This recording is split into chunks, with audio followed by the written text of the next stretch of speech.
amablemente nos atiende Fernando Salem. Fernando es el creador, ni más ni menos, que de la popular serie educativa Samba. Me pongo de pie. Sí, uno de los personajes más famosos de Paca Paca. Y va a estar este miércoles en el Club Tri, en la ciudad de Mar del Plata, a las 20 horas, dando una charla con entrada gratuita. Tiene capacidad limitada, así que se espera que empiecen a llegar la gente a partir de las 7 de la tarde. Hola Fernando, ¿cómo estás? Lucía y Leandro de este lado. Hola Lucía, Leandro y todos los que están escuchando, ¿cómo andan? Gracias por llamarme. Por favor, gracias a vos por atendernos. Un placer realmente charlar con vos. Bueno, contanos de qué va a ir esta charla en el Club Tri.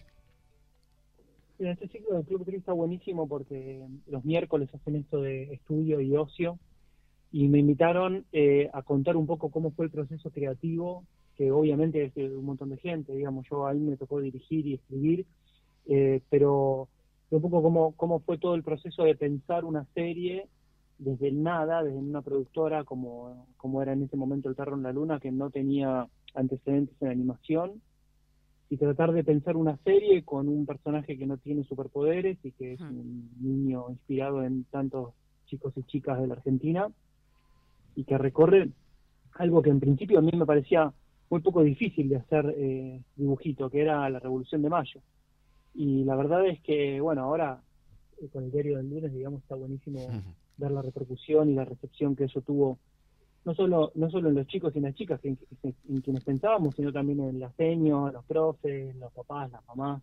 Entonces la verdad es que es un placer porque es una serie que le hicimos con muchísimo amor, con mucha dedicación, y ver que trascendió y que sigue estando vigente y que ahora, tanto tiempo después, me llaman del Club Tri para dar una charla para contar un poco cómo lo hicimos, me da muchísima satisfacción.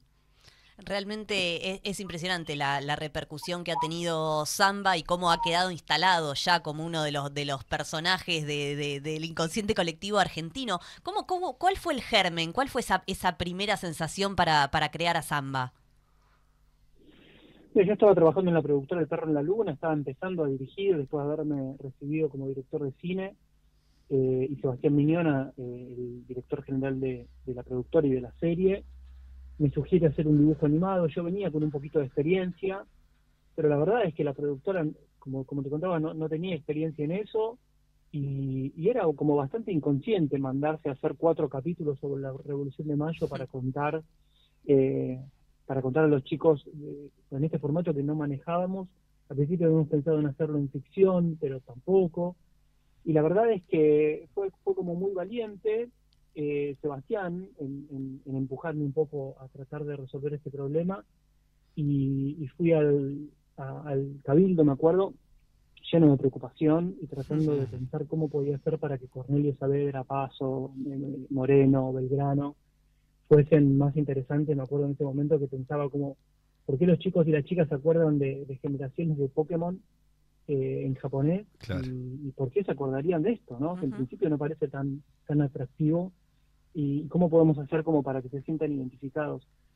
Y yo ya venía de trabajar en la productora y para Paca Paca, recorriendo el país y conociendo muchas escuelas rurales y escuelas como en la Argentina más profunda, digamos, y había como un compromiso de decir, bueno, no podemos fallarles a estos pibes y pibas que conocimos, tenemos que hacer un personaje que sea como ellos y que les hable de igual a igual, ¿viste? Que no le esté dando lección de nada, sino que sea un personaje que se aburre, un personaje que siempre busca, no sé, divertirse, pasarla bien, aventuras, y que al mismo tiempo le hable a los próceres, digamos, que los baje del pedestal y que nos los presente como personas, ¿no? Como personas que tuvieron en un momento histórico una lucha y tuvieron el valor y la valentía de llevar esas luchas hasta no sé, hasta lo último, lo máximo. Entonces, me parece que eso es inspirador, y finalmente pudimos hacer como algo que les muestra a los chicos que la historia es un proceso, y me parece que lo más interesante, o por lo menos lo que nos planteamos siempre, fue tratar de que ellos estén en esa línea de tiempo, ¿no? Que sean sujetos activos de esa línea de tiempo, y que sepan que ellos están haciendo historia todos los días, cuando van al cole, cuando están con sus amigos, cuando, no sé, hablarles como ciudadanos, sino como consumidores, ¿viste? Me parece que eso es una de las cosas que nos permitió hacer esto para Paca Paca, ¿no? Y para el Ministerio de Educación, porque si hubiese sido para una señal privada, eso hubiese sido imposible o impensable. Fernando, imagino más allá de desarrollar este formato para una audiencia infantil con lo que significan los colores, los dibujos, los sonidos, las voces, también debe haber existido un trabajo muy estrecho con lo histórico, ¿no? Conseguir cada uno de los puntos como para ser fiel también en el relato que le llega a estos chicos. Imagino ahí un laburo muy arduo, ¿no? Sí, está bueno que lo señales, porque Gabriel Di Meglio es historiador del CONICET, es un tipo al que admiro mucho, y que de hecho él empezó a estudiar historia, me contó porque leía unos cómics que yo también leía, Nippur de Lagash y Asterix, Sí, y él se dedicó a la historia inspirado en eso, y yo me dediqué un poco al cine inspirado en eso. Entonces sabíamos que le estábamos hablando a una generación o estábamos tratando de construir un personaje que le iba a hablar a una futura generación, pero una de esas también se podía dedicar a lo mismo. Y es interesante porque yo pasé por la escuela y no absorbí demasiado de historia. O sea, sabía las efemérides más o menos, pero no sabía para qué. Por ejemplo, San Martín había cruzado los Andes, digamos. No sé si era una cuestión medio deportiva o una sí. hazaña en qué marco histórico. Y la verdad es que Gabriel me desasnó muchísimo y yo le preguntaba un poco, me encontré preguntando como Samba, ¿no? Como tratando de entender si tal era bueno o malo, y él me contaba que no tenía que ver con ser buenos o malos, y cuáles eran las verdaderas razones o los móviles de los personajes. Entonces a partir de ahí aprendí mucho y también investigué mucho, ¿no? Tuve acceso a material de investigación como cartas entre San Martín y Pueyrredón, y de qué forma San Martín le pedía más armamentos y más cosas para cruzar a tiempo los Andes, y cómo Pueyrredón le decía que estaba jugando su futuro político, pero que bueno, que creía que en la revolución y que lo tenía que ayudar. Todas esas me parece muy conmovedor, ¿no? Asistir a puño y letra de estas personas que realmente se jugaron la vida y que pusieron todo para que hoy podamos vivir en independencia y libertad. Qué importante también que alguien haya pensado en que esto había que contárselo a las infancias. Sí, sí, esta es una iniciativa, obviamente, del Ministerio de Educación y de Pacapaca, y siempre, yo creo que todo el equipo fue muy consciente de sentir que estábamos pasando un legado, ¿no? De un legado yo me imaginaba siempre a Belgrano, la mirada de Belgrano, ¿viste? Preguntándome si yo estaba traicionando de alguna forma esto y estaba contando bien la historia que ellos habían hecho como para pasarle esta historia a la próxima generación, y bueno, y esperar que esa generación más tarde haga historia, ¿no? Pero inspirarlos en términos de soberanía, en términos de independencia, y esto, ¿no? Que tantos soldados y tantas mujeres dejaron su vida y murieron y no pudieron disfrutar de este futuro, ¿no? En democracia y en libertad de un imperio que nos colonizaba. Entonces, eso me parece que hay que, o por lo menos todos los que estuvimos en el proyecto, siempre fuimos muy conscientes de que teníamos que hacer justicia en esos términos, ¿no? De ser leales a las vidas de estas personas. Estamos hablando con Fernando Salem, uno de los creadores de Samba, este personaje memorable de Paca Paca.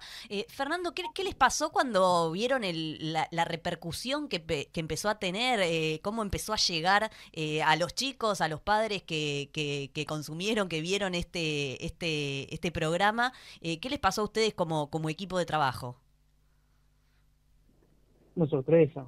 Digamos, siempre uno trabaja para que la comunicación sea efectiva, digamos, y para que se entienda y para que guste. Y es conmovedor, todavía es el día de hoy, que viene alguien y le me pide un dibujo de samba y se lo hago y se le iluminan los ojos, o ver que realmente se quedan mirándolo de forma honesta, porque yo en ese momento le preguntaba a mi sobrino, si preferían Toy Story o Samba, y me decían Toy Story, digamos. Los chicos no te van a mentir sabiendo que vos lo hiciste. Y me conmueve, me parece un público tan genuino, tan auténtico y tan cruel en un punto, porque si no les gusta no lo Total. van a ver, que confío mucho, y me gusta pensar que eso tiene que ver con una horizontalidad en la forma de hablarlo, ¿no?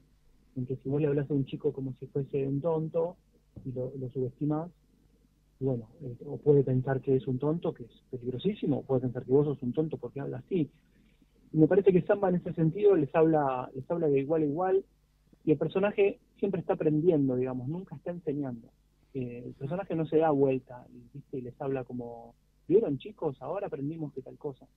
Sino que no, el personaje está aprendiendo y está viviendo y nunca va a traicionar ese pacto que hay con el espectador. Y eso se pensó mucho, y lo pensamos mucho, y la verdad es que si no hubiese viajado por la Argentina y conocido tantos chicos y chicas de tantos lugares diferentes, gracias también a Paca y a la productora, no hubiésemos pensado el mismo producto cultural, digamos, que terminó atravesando, no sé, siendo como un personaje tan popular que a mí no sé, me da vértigo. Da un poco de vértigo. Esta serie de la asombrosa excursión de Samba, más allá de la repercusión en Argentina, ha trascendido las fronteras. En su contenido las trasciende a todo lo que ha sucedido en Sudamérica. ¿Qué nos puedes contar de lo que pasó desde afuera? ¿Qué te ha llegado desde afuera, desde Sudamérica, más que nada, o Latinoamérica, en relación a Samba? Mira, me llegó, en principio la serie ganó muchos premios y tuvo mucho reconocimiento afuera, no solo en Latinoamérica, sino en los premios Emmy, y estuvo nominada y fue muy bien recibida. Y creo que hubo muchas, no sé si se ha logrado, pero sí hubo muchas intenciones de tratar de emular algún tipo de serie que inspire, ¿no? O que transmita contenidos históricos, o quizás contenidos que al principio, si bien son de ciencias sociales, parecen como duros o más difíciles de transmitir, pero yo creo que en la Argentina es un caso de estudio, digamos, porque me llegan también muchas tesis de graduación de estudiantes de ciencias de la comunicación, como ha sido objeto de estudio, y la verdad es que me alegra que lo hayamos tomado tan en serio en este momento, ¿no? Porque realmente nos sentíamos que estábamos en el momento justo, en el lugar indicado, con un Estado que quería hablarle a los chicos como sujetos de derecho, y eso cuando te dedicas al audiovisual es muy difícil, porque Sí. cuando tenés que hacer algo, muchas veces en un fin comercial, y no tenés que perder de vista esto, pero acá realmente lo más importante era el contenido. Y no sé si eso se da con televisiones públicas a lo largo de Latinoamérica. Me parece que eso es una excepción que ha sucedido en Argentina, y estoy contento de que Samba haya sido como el emergente de este tipo de política. Fernando, por la negativa tal vez, entre todo esto hermoso que nos contás, me gustaría saber qué te pasa a vos cuando escuchás hablar de Paca Paca o de Samba en términos tan despectivos, sobre todo en este contexto nacional, donde todo el tiempo se está poniendo en debate el rol del Estado y donde está retirándose el Estado, donde ni siquiera tenemos Ministerio de Educación, donde se cierra Canal Encuentro, donde se cierran todo este tipo de iniciativas. Bueno, ¿qué te pasa a vos como habiendo formado parte de Paca Paca y particularmente con Samba? Bueno, a nivel personal, lógicamente me entristece. Por otro lado, es lo que votó la mayoría, y es la política, digamos, no es una sorpresa en términos de qué fue lo que se había anunciado en términos de políticas públicas, en términos de cuál era la concepción del Estado. Si algo que aprendí con Samba es que, bueno, ya sabemos que la Argentina es pendular, y algo que aprendí con Samba es que son acciones y reacciones, ¿no? Los procesos históricos. Entonces, de alguna forma, no me resulta extraño, no me resulta ajeno. Trato de no romantizar el pasado, y tratar de entenderlo como un proceso dinámico, con causas y consecuencias. Y la verdad es que estoy esperando, yo ya viví este proceso de alguna forma, digamos, con el menemismo y esta idea de libertad, pero no en términos de seamos libres, que lo demás no importa nada, de San Martín proponiendo una emancipación, ¿no? de un imperio, sino que acá la libertad aparece como algo en relación respondiendo a la pandemia, y también respondiendo, digo, a partir de una idea de libertad de mercado, ¿no? Y cuando, bueno, somos todos libres en términos de compra y venta, terminamos todos también siendo un poco esclavos del dinero. Uh-huh. Y Sí. cuando hay un esclavo también hay un rey, o hay alguien que es el dueño de los recursos. Entonces me parece que hay como una idea de otra interpretación de la libertad, y que históricamente terminará tomando su lugar. Me parece que que de la misma forma que el menemismo terminó ocupando un lugar en la historia de la alianza y la convertibilidad, o modelos neoliberales, digo, con Martínez de Oz, etcétera, Sí. creo que eso terminará tomando su lugar y terminaremos dándonos cuenta que quizás la mejor versión del Estado es cuando tiene un rol activo y cuando se ocupa de los que quedan afuera del sistema y trata de incluirlo y con una idea de justicia social. Eso es lo que yo creo. Fernando, te agradecemos muchísimo, muchísimo estos minutos al aire con nosotros. Sabemos que estás en viaje, así que te agradecemos muchísimo que hayas parado para atendernos y para charlar con nosotros. No se pierdan esta tarde, noche, la charla en el Club Tri de Mar del Plata, que va a estar allí Fernando Salem ampliando todos estos conceptos y la creación de Samba de Paca Paca. Muchísimas gracias, Fernando. A ustedes por llamarme, por escucharme y me voy a tomar un cafecito en una IPF y sigo bien. Muchas gracias. Un beso grande. Chau, chau. Ahí pasa Fernando Salem, creador de Samba de Paca. Un crack, realmente un personaje que ha quedado en la historia. Sí, ya. El día que vi por primera vez Samba quedé absolutamente maravillado. Y digo, esto es lo que necesitaban los nenes. Tienen que ver esto. Sí. Gracias por llevar la historia de la Argentina y de Sudamérica a un dibujito animado fascinante. Sí. Y esto que decía, ¿no? De hablarles de igual a igual a los niños, y que creo que eso fue lo que terminó calando para por eso que les sea gustó tan tanto, reconocido. ¿no? Por eso les gustó tanto a los propios chicos. Absolutamente. Bueno, nos quedan los últimos minutitos de